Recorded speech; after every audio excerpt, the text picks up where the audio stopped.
Peak is one of those games that is both really fun and really frustrating all at the same time, and after 5 hours of playing it, I feel like I finally understand what it's trying to do and where it struggles.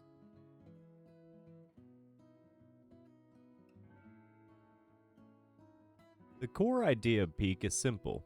You're climbing, progressing through summits, and trying to survive each run. And when everything works, it feels rewarding. The movement feels intentional, and every decision matters.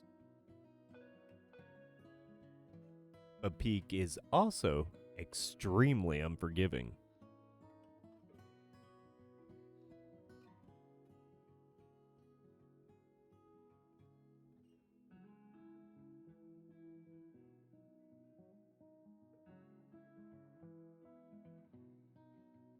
The map rotation can put you into a situation where there's just no clear way forward. You can find yourself stuck, not because you made a bad decision, but because the path forward isn't obvious or accessible. And when that happens, the problems compound quickly.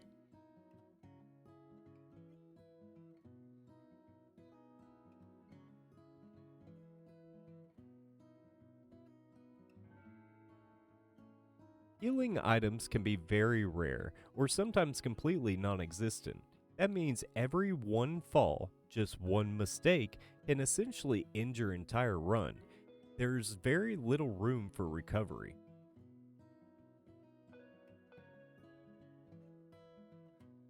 Normally, that level of difficulty would make sense later in a game, but in Peak, that can happen on the very first level of a playthrough.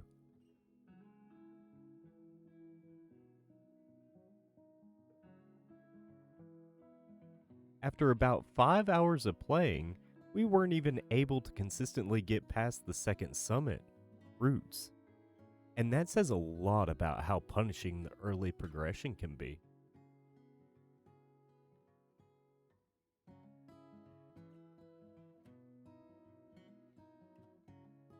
Another thing Peak does is leave almost everything up to the player to figure out.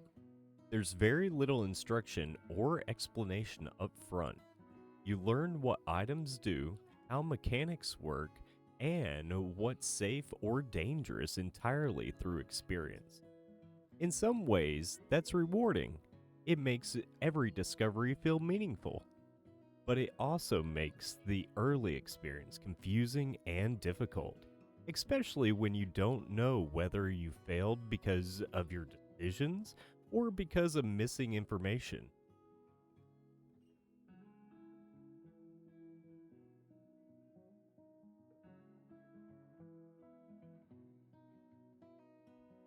Multiplayer adds another layer to this. One of the biggest challenges we ran into was simply staying together. You can't see your friends' names above their character, which makes it very easy to lose track of each other.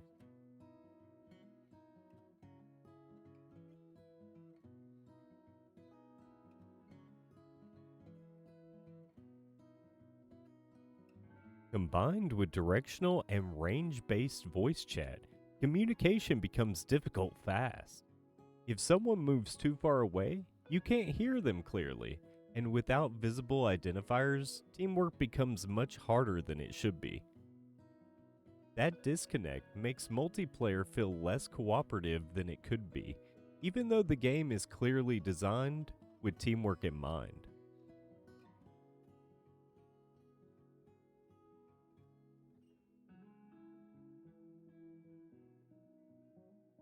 Now, one thing Pink does really well is its item design. The power up items behave exactly how you'd expect them to. For example, sugary items like a lollipop will give you an immediate energy boost, but later cause a crash that temporarily reduces stamina. That level of consistency makes the game feel logical. You can learn the systems, understand them, and make better decisions over time. That's where Peak really shines. It's a game that rewards patience, learning, and persistence, but it also punishes mistakes very heavily, especially early on. Overall, Peak is fun, it's challenging, and it has a strong foundation. But it can also be frustrating, especially when progression feels blocked by limited resources, unclear paths, or multiplayer coordination issues. After 5 hours, I can definitely see the potential, and with some adjustments to progression balance and multiplayer clarity, it could become something really special.